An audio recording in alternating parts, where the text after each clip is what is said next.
Murakoze nyakubahwa Perezida wa Repubulika. Before that, Scovia, Mr. President, exchange nabonye hagati yawe na Minister Olivier byari ibiki? What happened? Interested kumenya uko nayo ukurikiranye nkagerageza kureba ikibazo kirimo nkakibura. So now I want you to mbere yo kumbaza banza unsobanurire menye ibyabaye niki. Murakoze nyakubahwa Perezida wa Repubulika. Ikibazo cyabaye ko ntazi igifaransa neza ku rwego nyakubahwa Minisitiri yumvaga nkwiye kuba nkiziho. Ngerageza gushyira ijambo rye mu Kinyarwanda kugira ngo abanyarwanda bumve. Aje kunsubiza ko ntabikoze neza. Hari ku cyumweru yakosoraga Ikinyarwanda ni ukuvuga ngo hari message yari yanditse cyangwa ubutumwa mu Gifaransa. Asubiza yavugaga kuri ishu ya Kongo, hari abo yari ibyo yasubizaga tugerageza gushyira mu Kinyarwanda. Ngira ngo ntitwabivuga neza nk'uko Igifaransa kibivuga tugerekeje. Ariko se kuvuga neza hari icyo mwanyuranyijeho se cyo yavugaga? Ntabwo twakimenye kugeza ubu kubera ko ndavuga isi ushobora kubana yaravugaga ikintu mukagisobanura mu buryo butandukanye n'ibyo yavuze. Ubwo ni nko kuvuga ngo mwavuze ibyo atavuze, ariko hari no kuvuga ibyo yavuze wenda mu rurimi we yumva rudahagije. Biratandukanye. Yego, icyo cya kabiri nge nta kibazo mbonamo kuba wavuga ibyo navuze. N'ubu ngubu nimuva ugenda ugasobanura ibintu navuze cyangwa nashubije mu nzira iyo nabishyiragamo, ariko wenda ururimi rukagobwaho akantu gato, ntabwo nge nabibonamo ikibazo. Ariko ugiye ugahindura ibyo navuze Yesu ukavuga ko navuze no, ubwo biba byahinduye isura. Aho niho nagira ikibazo. Niko byagenze or what happened? ntabwo twigeze duhindura icyo yavuze. Nuko tutakivuze mu Gifaransa ngira ngo cyanyacyo kuko na message utabisobanuye mu Kinyarwanda ngo gihwanye n'igifaransa cyiza yavuze. Noneho ushaka intambara z'ubusa kweri. Hanyuma aza gusubiza, ndabyibuka hari ku cyumweru, ngira ngo hari nuko nari njyenyine iyo mba ndi kumwe n'undi aba yarangiriye inama itari igisubizo natanze. Kuko naje mvuga nti ntiwigeze utubwira ikosa twakoze ngo turikosore, kuko we yagaragazaga ko dukwiye gusubira kwiga Igifaransa. Kandi koko sinkizi, ariko abo dukorana bamwe baba bagerageje. Ngira ngo naho habaye kutumvikana na nyuma ndisegura kuko ntari ku rwego wenda rwo gusubiza. Ariko wiseguriraga iki? Ko nashubije Minisita ndi umunyamakuru muri urwo buryo. N'ubu ndacyasaba imbabazi. Oya, bishoboka. Ahubwo azagusaba imbabazi ariwe. Kuko ibi bya protocol ibya Janesse ntabwo birimo protocol. Yes, ndabona ushaka icyo kintu ndashaka kuko nabonye hari ugusaba imbabazi sinabyumva.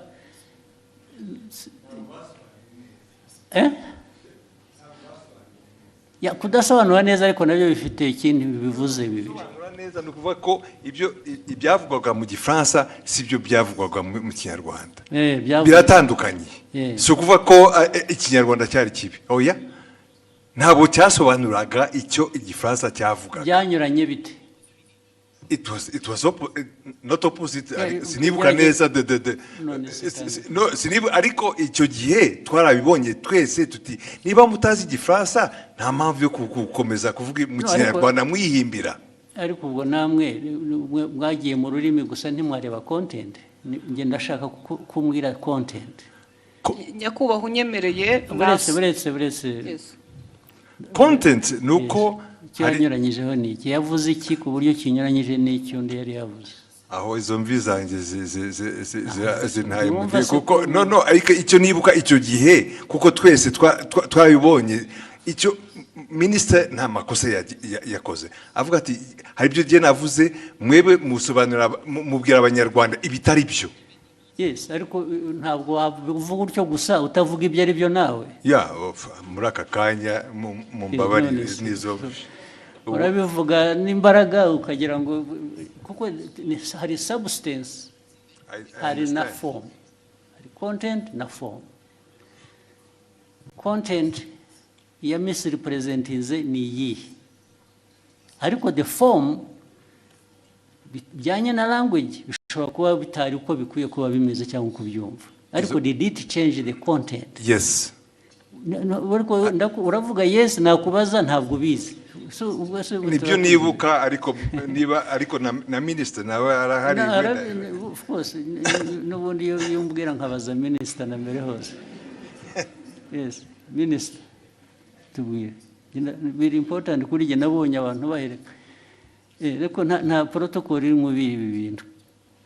Nabonye hari wasubiza ngo abwiye minister nabi, minister nabi ko tubaze. Murakoze Your Excellency. Ntabwo byari ikibazo cya protocol, ntabwo byari n'ikibazo cyo gusubiza minister nabi. Nta kibazo nari mbifiteho. Ikibazo ni content. Nari navuze bijyanye n'inama yabereye i Nairobi ya Africa Forward Summit twari twagiyemo. Tujya ku substance nyine. Yes.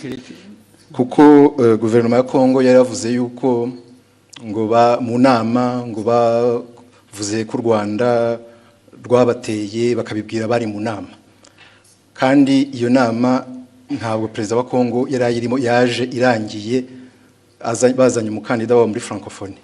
So abanyekongo ibyo bavuze nibyo bitari byo. Hanyuma ndabivuga muri tweet mu Gifaransa mbabwira ko ibyo bintu mwavuze ko abanyekongo ibyo bavuze atari byo.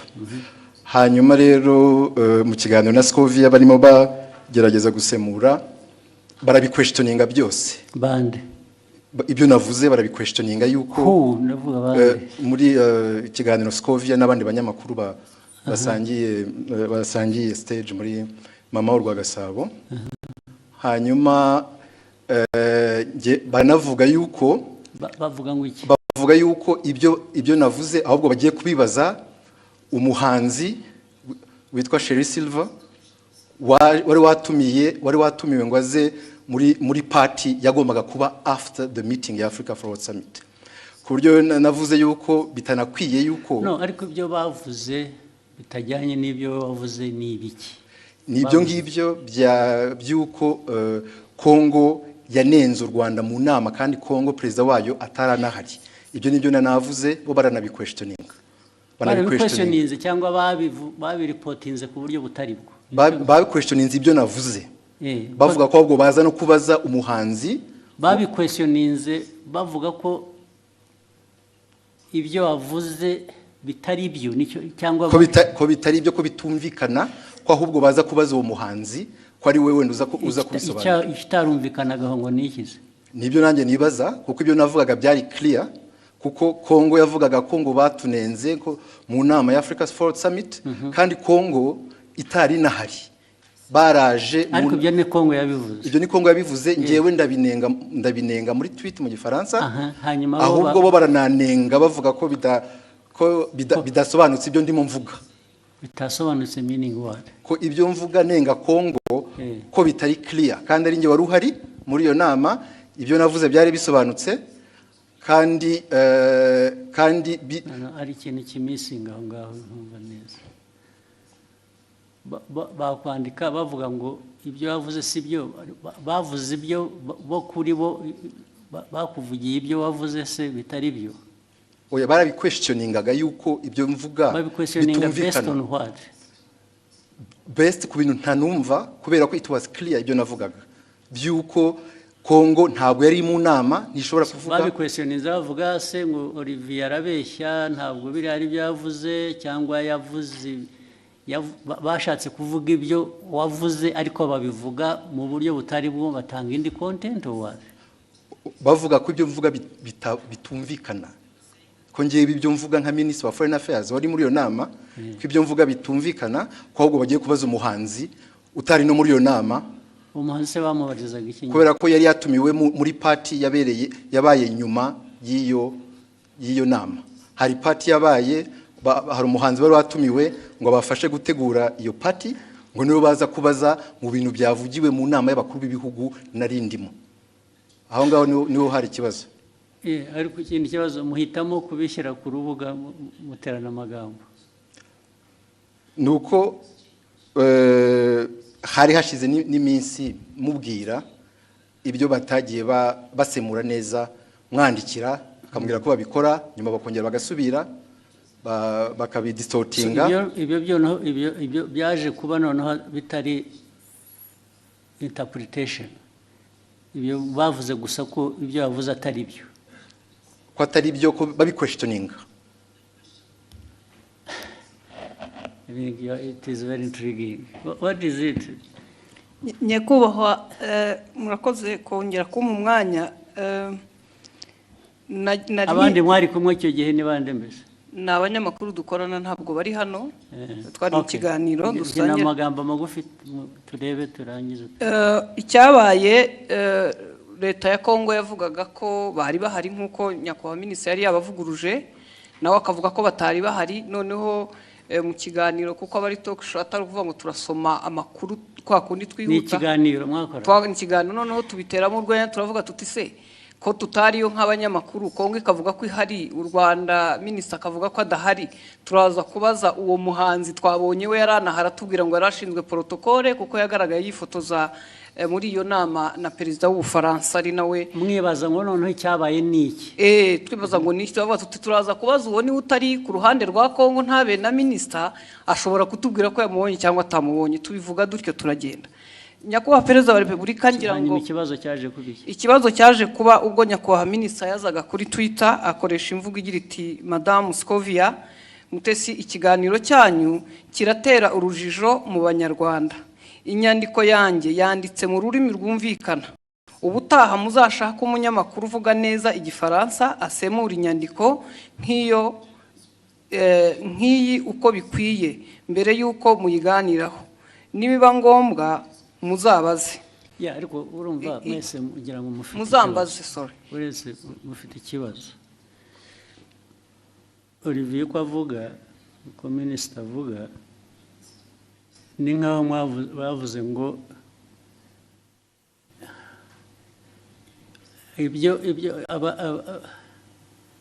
yavuze asubiza ko abanyekongo batari bahari.